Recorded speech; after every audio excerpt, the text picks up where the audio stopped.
there's so much that we can teach our girls. I think being true to yourself is definitely number one. I've never been a follower. I've always had my own style and I beat to my own drum, but in a very subtle way. It was just a very peaceful, I think, way to grow up. Follow your dreams, even if they start out in an incredibly teeny tiny way. My daughter writes 5-sentence stories now and it makes her incredibly happy.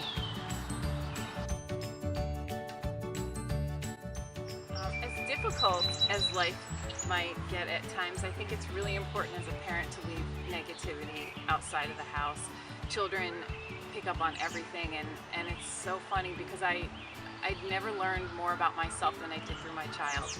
And my mood sort of transcends into her, and when I'm happy, she's happy, and vice versa. So it's just a no-brainer to try to keep things positive. I think it's great.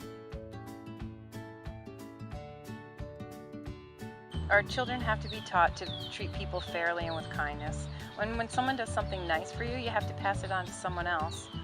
I think it's important to volunteer with your children, and that's something that I'll definitely do this year with my daughter. She's 6 and I think it's time. It'll just make us feel good about the world.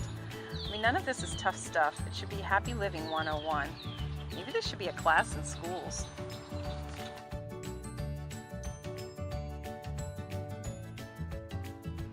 My favorite books growing up was anything that was whimsical and fantasy and had color. My favorite book, I think, that I used to read was called Little Chiffon Pie, and it's about a princess who is going into the forest to meet her knight in shining armor. It was fun, and I actually found it a couple of years ago at a little bookshop in Minneapolis, and so now my daughter and I can enjoy it together.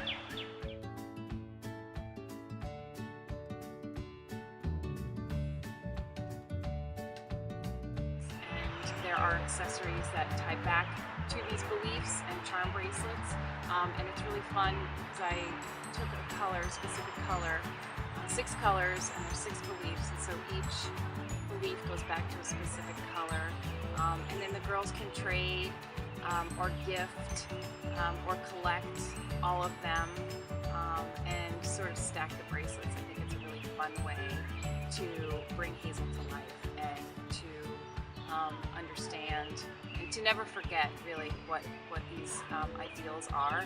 And then there's also trading cards that go along with all of the accessories, so the girls can trade them and collect them.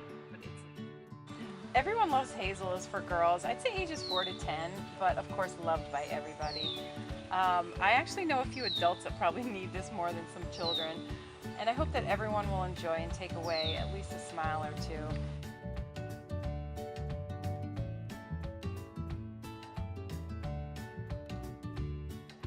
Hazel is about happiness, hope, peace, love, trust, and friendship, and I think that's enough for any given day.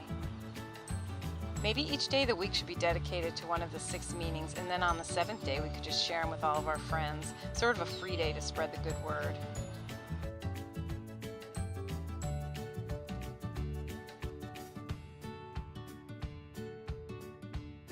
Everyone deserves love, happiness, and laughter. It makes every day so much brighter. It's definitely contagious. So why not spread it around?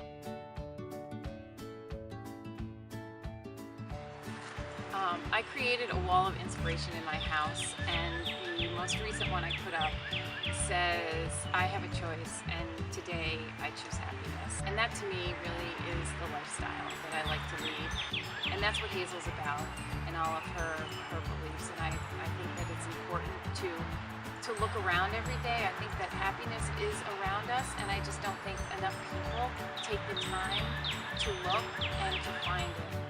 I think it's important for the readers to understand that the values that Hazel has will take you to wonderful places in life. It's completely guaranteed. In a nutshell, Hazel is just a happy chick to be around. She makes you feel warm and fuzzy. Everybody loves Hazel.